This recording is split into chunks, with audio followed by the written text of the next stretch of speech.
తెలుసు తను కేరళ అని చెప్పి, కానీ తనను చూస్తూ ఉంటే చూడాలి అనిపిస్తుంది. ఎంచక్క ఒక తెలుగు అమ్మాయిని చూసినట్టు కూడా మనకు అనిపిస్తూ ఉంటుంది. కాబట్టి సో ఈరోజు తనని నేను ఇంటర్వ్యూ చేయబోతున్నా. సో మీకు తెలియని మరిన్ని విషయాలు కూడా తెలుసుకునే ప్రయత్నం అయితే చేద్దాం.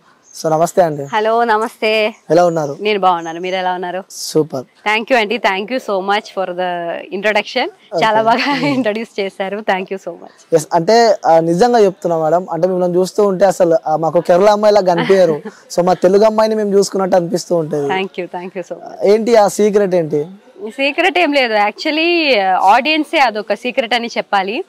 ఎందుకంటే ఇక్కడ మీరు ఇచ్చిన ఒక లవ్ అదన్నీ చూసి నేనే చేంజ్ అయిపోయా. తెలుగు అమ్మాయిలా మారడానికి నేను కూడా ట్రై చేస్తున్నా.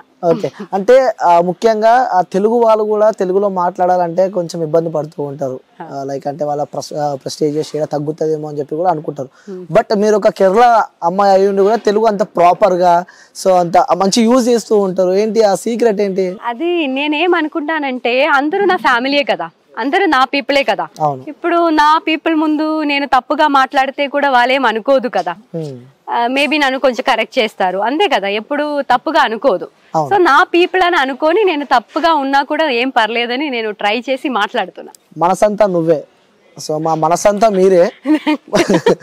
మరి మీ మనసులో ఉన్న ఆ హీరో ఎవరు? అలా ఏం లేదండి, అలా చెప్పాలంటే శివుడువే నాకన్నీ. శివయ్య, అవును, నా మనసంతా శివయ్య. అవునవును, మా అందరి మనసంతా మీరే. అయితే మీ మనసులో ఆ శివయ్య ఉన్నాడు. ఆ శివయ్య కాకుండా ఇంకెవరైనా? అలా ఏం లేదు, ఆ మనసులో ఎవరు లేరు. నిజం చెప్పాలి, నిజం చెప్తున్నా. నా పీపుల్ ముందు, నా ఆడియన్స్ ముందు నేను అబద్ధం చెప్పాల్సిన అవసరం లేదు కదా. ఎందుకు మేడం ఆ లవ్ పైన మీకు ఒపీనియన్? యాక్చువల్లీ నాకు తప్పుగా ఏం ఒపీనియన్ లేదు, బట్ లవ్ అంటే అందరికి luck. Actually it's a luck. Love అంటేనే ఒక లక్. మంచిగా వెళ్తుంది, మంచిగా ఒక లవ్ దొరికిందంటే అందరికి అలా దొరకదు కదా, వచ్చిన వాళ్ళకి మంచిది. బట్ అలాంటి లక్ అందరికి రాదు అనేది నా ఒపీనియన్. సో అంటే ఈ జర్నీలో ఎప్పుడు మీకు అలాంటి వ్యక్తి దొరకలేదా? దొరకలేదని చెప్తే అది అబద్ధం అవుతుంది. ఇన్ని ఇయర్స్ అయింది కదా, సో ఎప్పుడైనా మనకు ఒక క్రష్ అయినా ఒక లవ్ అయినా లైఫ్ లో ఉండదు కదా. సో అలా ఉండేది, అందరు అమ్మాయిలాగా ఆ ఒక టైంలో ఉండేది. బట్ మిస్అండర్స్టాండింగ్స్ అలాంటి ప్రాబ్లమ్స్ ఉండేది కదా ఎప్పుడు. సో దాని వల్ల బ్రేకప్స్ అదన్నీ అయ్యేది. బ్రేకప్ అయిపోయింది అంటే దానిపైన ఇప్పుడు మీకున్న ప్రెజెంట్ ఒపీనియన్ ఏంటి? లవ్ మీద బ్రేకప్ అయిందని నాకు లవ్ మీద ఏం బ్యాడ్ ఒపీనియన్ లేదు. నాకేదో అలా జరిగింది అందే, అందరికి అలా కాదు కదా. Love is a very pure thing అంతే.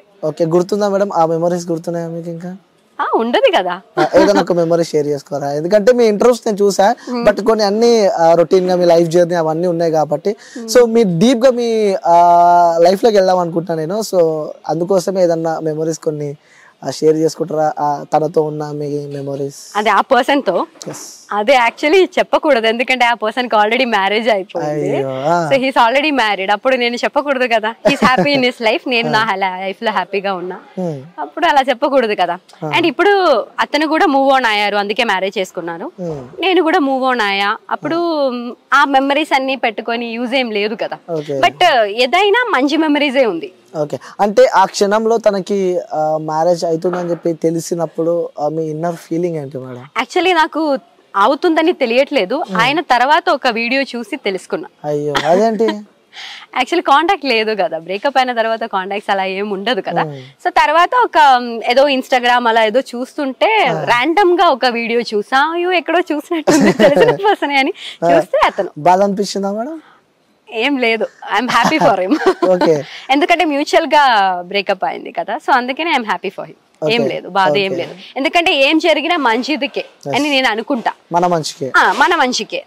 సో అందుకని ఏం బాధ ఏం లేదు. కేరళలో చేశారు, తమిళ్లో సీరియల్స్ చేశారు, ఇప్పుడు తెలుగులో చేస్తున్నారు, బ్లాక్ బాస్టర్ హిట్ మనసంతా నువ్వే అంటూ. సో ఈ 3 వర్షన్ లో ఏది ఎక్కువ నచ్చిందంటే ఏం చెప్తారు మీరు? అలా ఏం లేదు, అడుగుతున్నారు క్వశ్చన్స్ అన్ని. బట్ అలా ఏం లేదు, యాక్చువల్లీ లాంగ్వేజ్ తప్ప డిఫరెన్స్ ఏం లేదు కదా. నేను కూడా అది ఎంజాయ్ చేస్తున్నా, నేను కూడా లాంగ్వేజెస్ నేర్చుకుంటున్నా. ఇక్కడ కల్చర్ డిఫరెంట్, అక్కడ కల్చర్ డిఫరెంట్, అదన్నీ ఒక్కొక్క ప్లేస్ కి వెళ్ళినప్పుడు అదన్నీ నేర్చుకుంటున్నా. నేను కూడా ఎంజాయ్ చేస్తున్నా నా జర్నీని. ఓకే, సో ఎలా మేనేజ్ చేస్తున్నారు మేడం డేట్స్ కానీ వాటిని ఎలా మేనేజ్ చేస్తున్నారు? ఇప్పుడు అక్కడ మలయాళం వేరే సీరియల్ నేను చేయలేదు, సీరియల్ డిసెంబర్ లో అయిపోయింది. సో అప్పుడు దాకా హాఫ్ అక్కడ మంత్ హాఫ్ అక్కడ మంత్ హాఫ్ ఇక్కడ, అలా 50-50 days నేను కేరళ హైదరాబాద్ వచ్చి వెళ్ళిపోయేది. ఓకే, సో మనసంతా నువ్వే అంటే ఆ సీరియల్ బ్లాక్ బస్టర్ హిట్ అయిపోయింది. సో 8:30 కాగానే ఈటీవీలో సీరియల్ మాత్రం ప్రతి ఇంట్లో పక్క పెట్టుకుంటారు, మేబీ ఏదైనా చూస్తారు కానీ ఈ ఈటీవీలో మాత్రం మనసంతా నువ్వే మాత్రం పక్క పెట్టుకుంటారు. సో ఎలా వచ్చింది నీకు ఆఫర్ మనసంతా నువ్వే? యాక్చువల్లీ కాస్టింగ్ ద్వారా వచ్చింది. ఓకే, నేను తమిళ్ చేస్తున్నాను అప్పుడు విజయ్ టీవీలో సీరియల్ జరుగుతుంది టైం, బట్ ఆ సీరియల్ అయిపోయింది. అయిపోయిన తర్వాత ఒక కాస్టింగ్ ద్వారా నాకు ఇక్కడ అడిగారు, తెలుగు సీరియల్ కాస్టింగ్ ఉంది మీరు చేస్తారా అని. అప్పుడు నాకు తెలుగు తెలీదు, అస్సలు తెలుగు తెలియదు, నాకు అర్థం కాదు, చెప్పడం రాదు, తెలుగు గురించే నాకు తెలియదు, ఫాలో చేసేదే కాదు యాక్చువల్లీ. అప్పుడు ఇలా కాస్టింగ్ వచ్చింది మీరు చేస్తారా అని అడిగినప్పుడు నేను వద్దనే చెప్పాను, తెలియదు కాబట్టి. ఓకే, ఎలాగో ట్రివాండ్రంలోనే కాస్టింగ్ అదన్నీ జరిగింది, సరే నేను కూడా ఎటు వెళ్లాల్సిన అవసరం లేదు, నా ప్లేస్ లోనే జరుగుతుంది కాబట్టి నేను జస్ట్ ఒక ట్రై చేసా. బట్ నా లక్కే చెప్పాలి, ఈ టీవీ వాళ్ళు ఒప్పుకున్నారు, నన్ను సెలెక్ట్ చేశారు, అలా షూట్ స్టార్ట్ చేసా. 3 years అయిపోయింది, హ్యాపీగా అలా వెళ్తుంది. 900+ ఎపిసోడ్స్. అవునవును, ఇప్పుడు ఒక ఈ month will be complete 1000 episode. ఎలా ఉంది మేడం తెలుగు ఆడియన్స్ నుంచి మీరు బయటికి వెళ్ళినప్పుడు గానీ? సో వాళ్ళు గుర్తుపడుతున్నారా మిమ్మల్ని? చాలా మంది గుర్తుపడుతున్నారు, కొంచెం మంది గుర్తుపడుతున్నారు, ఎందుకంటే నా ఈ లుక్స్ బయట ఉన్న అపియరెన్స్ కి చాలా డిఫరెన్స్ ఉంది కాబట్టి కొంతమంది గుర్తుపట్టదు, అయినా చాలా మంది గుర్తుపెట్టున్నారు. అప్పుడు వాళ్ళు ఇచ్చే ఒక లవ్ ఉంది కదా, వాళ్ళు అది నేను కూడా ఎంజాయ్ చేస్తున్నా, ఎందుకంటే బయట నుంచి వచ్చిన పర్సన్ నేను, లాంగ్వేజ్ అయినా అన్ని బయట నుంచి వచ్చిన పర్సన్, అయినా కూడా ఒక డిఫరెన్స్ వాళ్ళు చూపించరు. అది నాకు చాలా బాగా నచ్చింది, ఎందుకంటే నాకు తెలుగు పీపుల్, తెలుగు ఆడియన్స్ అంటే చాలా బాగా ఇష్టం. అదే అడుగుదాం అనుకుంటున్నా మేడం, తెలుగు ఆడియన్స్ అన్న, తెలుగు పీపుల్ అన్న మీకు చాలా అక్కడ సాంప్రదాయాలు కానీ తెలుగులో చాలా ఇష్టం అని చెప్పి నేను విన్నాను. ఎందుకలా? ఎందుకంటే ఒక డిఫరెన్స్ చూపించలేదు. ఇప్పుడు నా ప్లేస్ లోనే నేను ఉంటే కూడా మేబీ నాకు ఇంత లవ్ దొరికేదో లేమో నాకు తెలియదు, బట్ అందులో ఒక యాక్సెప్టెన్స్ దొరుకుతుంది కదా ఇక్కడ నుంచి, నా పర్సన్ అని ఒక యాక్సెప్టెన్స్. సింధు అంటే నా అమ్మాయి, నా ఇంటి పక్కన అమ్మాయి, నా ఇంట్లో ఉన్న అమ్మాయి, తన బాధపడుతుంది, తను నవ్వుతుంది, వాళ్ళు కూడా నవ్వుతున్నాడు, సో అలా ఫీల్ అవుతున్నారు వాళ్ళు కూడా నా పర్సన్ లాగా. అది నాకు చాలా బాగా నచ్చింది. ఓకే, సింధు అనే పేరు ఇంటి పేరుగా మారిపోయినట్టుంది, ఒరిజినల్ నేమ్ గా మారిపోయినట్టుంది. అవును, యాక్చువల్లీ నా పేరు విందుజ, అందరూ నన్ను విందు అని పిలుస్తారు షార్ట్ గా, బట్ ఇక్కడ కూడా లొకేషన్ లో కూడా ఎవరు నన్ను విందు అని పిలిచేదే కాదు, అందరూ సింధు అనే పిలుస్తారు. షూట్ అయిన తర్వాత కూడా సింధు అనే పిలుస్తారు, ఎవరు విందు అని పిలిచేదే కాదు. సో అది కూడా కోఇన్సిడెన్స్ గా వచ్చింది, విందు సింధు అనేది కూడా. Similarity same. యాక్చువల్లీ నేను కూడా ఫస్ట్ అనుకున్నా మేబీ నా పేరు విందుజ, విందు అని, అందుకు వీళ్ళు కూడా పేరు సింధు అని పెట్టారా ఏమో అని. నేను కూడా అడిగాను ఒక టైం, నాకు కూడా డౌట్ వచ్చి ఇలా అడిగా, ఏంటి సార్ నా పేరు విందు అని అందుకు మీరు సింధుగా అలా జస్ట్ పెట్టారా అంటే, కాదు ఫస్ట్ స్టోరీ రైటింగ్ చేసినప్పటి నుంచి సింధు అనే అనుకున్నాం, బట్ అలా కోఇన్సిడెంట్ గా సేమ్ ఆల్మోస్ట్ సేమ్ గా. ఓకే, సో మొత్తానికి పేరు సింధుగా మారిపోయింది. ఓకే, అంటే అక్కడ వేరే నేమ్స్ కూడా ఉంటాయి కదా, లైక్ కేరళలో చేసినప్పుడు, తమిళ్లో చేసినప్పుడు, సో డిఫరెంట్ నేమ్ అంటే ఒక వ్యక్తికి నీ పేరు ఉండడం అంటే ఇట్స్ నాట్ ఏ జోక్, అది మీకు సొంతమైంది. So how you are feeling? చాలా హ్యాపీ, చాలా ప్రౌడ్, ఎందుకంటే ఏ ప్రొఫెషన్ లో వెళ్ళినా ఇలాంటి ఒక లవ్ యాక్సెప్టెన్స్ దొరకదు, అది ఆర్టిస్ట్ కి మాత్రమే సొంతమైనదని అనుకుంటున్నాను నా పాయింట్ ఆఫ్ వ్యూ లో. సో అది యాజ్ అన్ ఆర్టిస్ట్ నేను చాలా ప్రౌడ్ గా, చాలా ఆనర్ గా ఫీల్ అవుతున్నా దానివల్ల, ఒకటి ఆర్టిస్ట్ అయినందుకు. అంటే మీరు ఈ స్థాయిలో ఉన్నారంటే it's not a joke, life లో కష్టాలు ఉంటాయి, సుఖాలు ఉంటాయి, అన్ని ఉంటాయి, బట్ ఇంట్లో వాళ్ళు యాక్సెప్ట్ చేయరు, ఇండస్ట్రీ అంటే చాలా మటుకు భయపడతారు, బట్ మీ ఇంట్లో నుంచి ఎలా సపోర్ట్ ఉండేవి? యాక్చువల్లీ నాకు ఎక్కువ సపోర్ట్ నా ఫ్యామిలీ నుంచే దొరికింది, అందుకే నేను ఇక్కడ ఉన్నా. ఇప్పుడు నా ఫాదర్ అయినా, నా మదర్ అయినా నా మీద పెట్టుకున్న నమ్మకం, ఓకే నా డాటర్, ఓకే తనకి ఇది ప్యాషన్, తనకి ఇదే ప్రొఫెషన్ అని వాళ్ళు కూడా ఫిక్స్ అయిపోయారు, అంత బాగా నాకు సపోర్ట్ చేశారు. ఎందుకంటే మమ్మీ డాడీ కూడా ఏంటి కళ అని చెప్తారు కదా, సింగింగ్ అయినా డాన్సింగ్ అయినా దాని మీద ఇష్టం ఉండేవాళ్ళు. ఫ్యామిలీలో అందులో ఒక ఇష్టం వాళ్ళకి కూడా లేదంటే ఎప్పుడు సపోర్ట్ చేసేదే కాదు కదా, సో వాళ్ళకి కూడా కళ మీద ఒక ఇంట్రెస్ట్ ఉంది. సో వాళ్ళు ఎక్కడ అచీవ్ అవ్వట్లేదో, వాళ్ళు అలా పొజిషన్ కి రాలేదో, వాళ్ళు నా ద్వారా అది చూస్తున్నారు. ఓకే, అంటే కేరళ అమ్మాయి సో అక్కడ వేరే ఉంటది, ఇక్కడ ఇండస్ట్రీ వేరే ఉంటుంది, టోటల్లీ డిఫరెంట్ ఉంటుంది. బట్ ఇంట్లో వాళ్ళు ఎప్పుడు భయపడలేదా తెలుగు ఇండస్ట్రీకి వెళ్తున్నావు అక్కడ ఏమైనా జరగవచ్చు ఏమైనా అవుతుందేమో అని చెప్పి, ఇలాంటి సందర్భాలు ఎప్పుడైనా వచ్చినాయా? యాక్చువల్లీ మిగతా పీపుల్ గురించి ఎందుకు, ఇప్పుడు ఎక్కడ వెళ్ళినది, ఇప్పుడు తమిళ అయినా తెలుగు అయినా మలయాళం అయినా గుడ్ ఉంటే బ్యాడ్ కూడా ఉంటది ఆబ్వియస్లీ ఎక్కడైనా. ఇప్పుడు ఒక అమ్మాయి సేఫ్ అంటే తన ఇంట్లో కూడా సేఫ్ కాదు ఎక్కడ కదా, అది నా థాట్, నా సైడ్ నుంచి చెప్తున్నాను. అందరికి కనెక్ట్ అవుతుందో ఏమో తెలీదు. అయితే అమ్మాయి అంటే ఎవరు ఎక్కడ సేఫ్ కాదు కదా, ఎక్కడైనా ఏదైనా జరగచ్చు. బట్ ఇఫ్ వీఆర్ కాన్ఫిడెంట్, ఇప్పుడు నా వర్క్లో నా మీద నాకు ఒక కాన్ఫిడెన్స్ ఉంటే ఎవరు వచ్చి నన్ను అటాక్ చేయడం అవ్వదు కదా. వితౌట్ అవర్ పర్మిషన్ ఎవరు ఎక్కడ ఏం జరగదు. సెల్ఫ్ కాన్ఫిడెన్స్ ఉంటే చాలు, ఎక్కడైనా వీ కెన్ సర్వైవ్. ఇప్పుడు అలా ఉంది, మేబీ పాస్ట్ లో అలా లేకుండా ఉండేదో ఏమో నాకు తెలియదు, కానీ ఇప్పుడు వీఆర్ బ్లెస్డ్. సోషల్ మీడియా అయినా పీపుల్ తో చాలా కనెక్ట్ గా ఉన్నాము కదా. ఇప్పుడు సోషల్ మీడియా ద్వారా we are connected to everyone. So ఎక్కడ ఏం జరిగిందంటే కూడా అందరికి రీచ్ అవుతుంది తొందరగా. సో అందుకని ఒక భయం ఉండాల్సిన అవసరం లేదు. ఆ భయంతో why should be stop our self, achieve చేయకుండా ఎక్కడ వెళ్ళకుండా ఎందుకు భయంతో ఒకటే ప్లేస్ లో ఉండాలి, అలా అవసరం లేదు కదా. we have to explore. అది యూస్ చేసుకోవాలి. సూపర్. లైక్ మీ మనసంతా నువ్వే సీరియల్ లో హీరో యష్ గారితో ఎలా ఉంటది మీ బాండింగ్ అని? ఫ్రెండ్లీగానే ఫస్ట్ నుంచి స్టార్టింగ్ నుంచి ఒక ఫ్రెండ్లీ బాండింగే ఉంది అందరితో చెప్పాలంటే.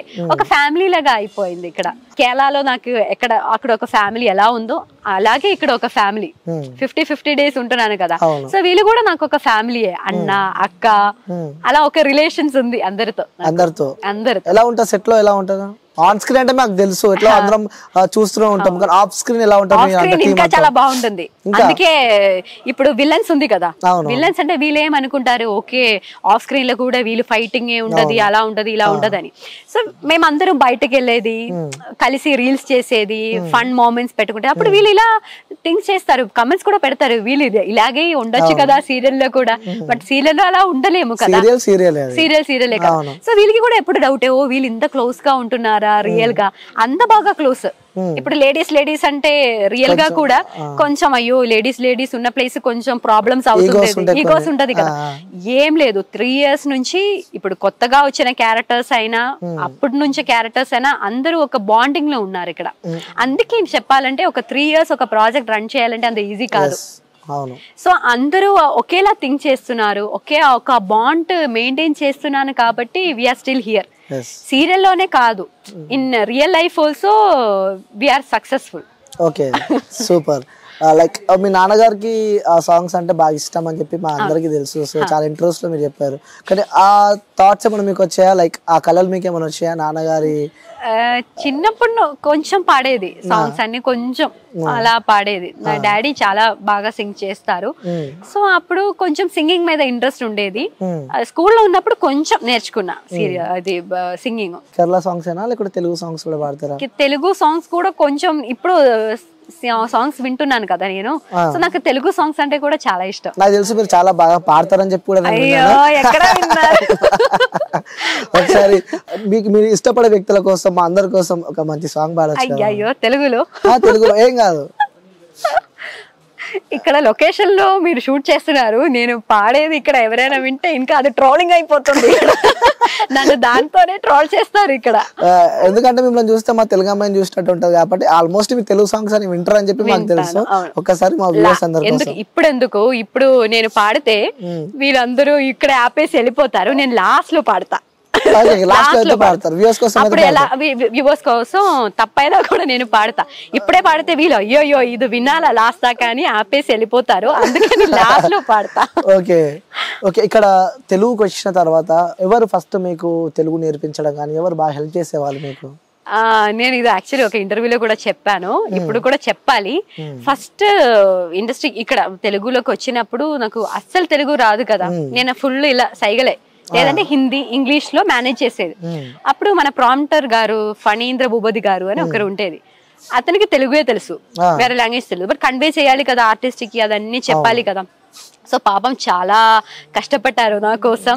నేను నా అక్క క్యారెక్టర్ కూడా ఉండేది అప్పుడు, తను కూడా Malayali. So tension double tension, నాకు చెప్పాలి తనకు చెప్పాలి, ఇద్దరు మలయాళీస్ కదా. సో పాపం తను చాలా బాగా కష్టపడేది. ఇప్పుడు కూడా ఫణితో నాకు కాంటాక్ట్ ఉంది, ఎందుకంటే ఉంది. సో ఉన్నాడనే చెప్పాలా, ఉన్నాడు, కరెక్టే కదా. మాకన్నా మీరు ఇంకా అద్భుతంగా మాట్లాడుతున్నారు తెలుగు. సో అతనితో ఇప్పుడు కూడా కాంటాక్ట్ ఉంది. ఎప్పుడప్పుడు కాల్ చేసి బాగున్నావా విందు, ఎలా ఉన్నావు అని ఇప్పుడు కూడా నాకు కాల్ చేస్తారు, మెసేజ్ చేస్తారు. అలాంటి తనే నాకు తెలుగు నేర్పించేది.